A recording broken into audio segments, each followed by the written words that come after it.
Okay, in today's lesson we're learning about the differences between the North and the South in the late 1700s to mid 1800s. First of all, there's a couple of vocabulary terms I want us to be familiar with. The first one is called tariff. A tariff is a tax on imported goods. That means if you buy an item from another country, then there's going to be a tax that's added to it. We still do this today in America. States' rights. This is a term that's going to become familiar with us all through our study on the Civil War. We're going to learn what this means, and it's even talked about sometimes today in our country. States' rights is a state, not the federal government, should make the final decisions about issues that affect them. So in other words, if it's happening in our state, we should be the ones, our state should be the ones that makes the important decisions, not the federal government. Sectionalism. This means loyalty to one part of the country. All right. So, for example, if we live in the South, we're going to be cheering on the South. If we live in the North, we'll cheer for the North. Sectionalism means we believe our part of the country is better than the others, or we favor that section of the country over the others. Okay. Now, the first thing that we need to study is the economic differences between the South and the North. In the South, the economy of the South was agricultural. This means that most folks here in the South during this time were farmers. They had large cotton plantations. All right. There were also many small farms and little or few factories. Now, in the South, as the United States begins to develop, the folks in the South focus more on farming because our environment here is better suited for that. In the North, they had shorter growing seasons, and so they focused more on developing factories and being able to manufacture products. The South, if they needed to buy any goods like pots and pans and stoves and ovens and clothing and shoes and things like that, they had to buy it either from the North or they would buy it from England, and we'll talk a little bit more in class about that. In the North, they had large cities, factories produced textiles, shoes, and tools. So in other words, during this time, if you wanted to buy shoes, shirts, clothes, anything like that, most of the time you had to buy those from the North, or you had to buy them from another country such as England.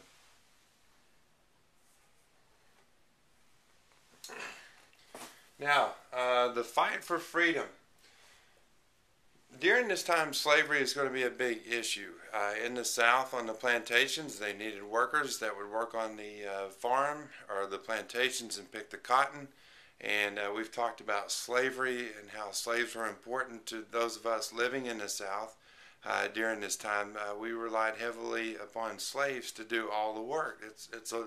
The farms in the South were huge, and so the workers can't, the plantation owner cannot do all the work by himself. He goes out and buys slaves to have them do all the work. And we'll talk about slavery in the next lesson.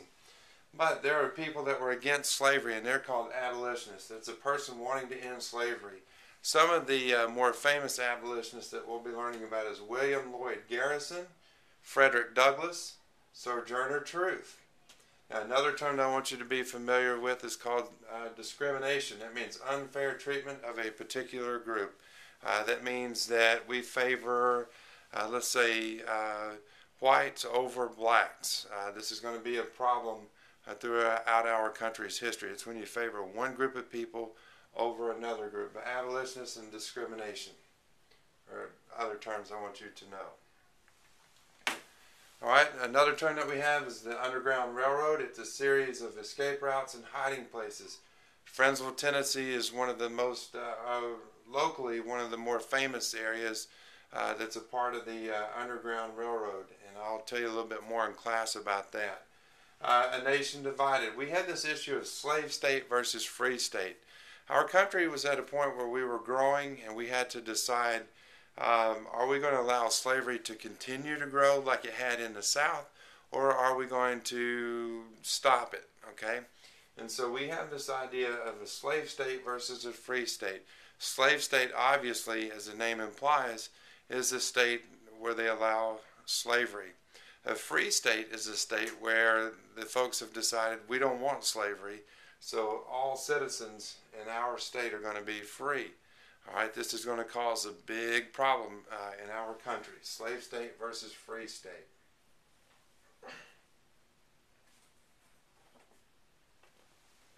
Okay, we have a couple of compromises that we need to learn about. The Missouri Compromise.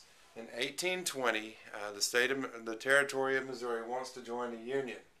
Now, they want to join the Union, but they want to do it as a slave state. Now, the balance between slave states and free states was pretty equal, and now we have Missouri, the people living in the territory of Missouri, coming on, and they want to join, but they want to be a slave state. Well, if we do that, that's going to put the balance of slave states ahead of the number of free states.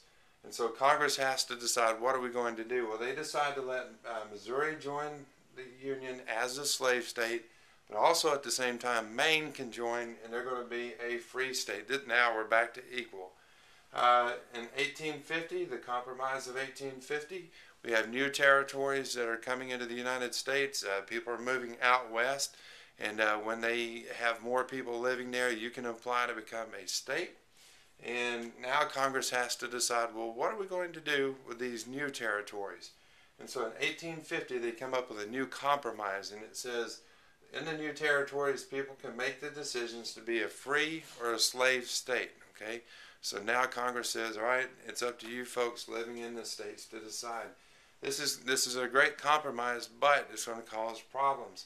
In Kansas and Nebraska, 1854, abolitionist and pro-slavery fans raced to Kansas and Nebraska area. So with this idea of popular sovereignty, letting the people decide, in Kansas and in Nebraska, we're going to have an issue where those people from the north that are against slavery rush to Kansas, trying to get so many people there to make it a slave or a free state. People from the south are moving there, trying to get enough people to make it into a slave state. Okay? Now, some final issues that we need to look at. There's going to be some more problems that we'll be learning about. One is called the Fugitive Slave Law. This says, all right, if you're living up north and you see an African American there or a runaway slave, you are to capture that person, turn them in, and return them back to the South. Because many people in the South said, hey, we've paid money for these slaves, now they've escaped, and you guys let them do this. Well, we have what's called the Fugitive Slave Law. Also, the Dred Scott decision is another important event. Dred Scott was a former slave that had lived with his master and his family. They had moved to different parts of the country at that time. Dred Scott had lived in an area where where the slavery was not permitted, and his master died, and the rest of his family pretty much didn't want Dred Scott anymore. So Dred Scott says, what do I do? Am I going to be a slave or am I a free person?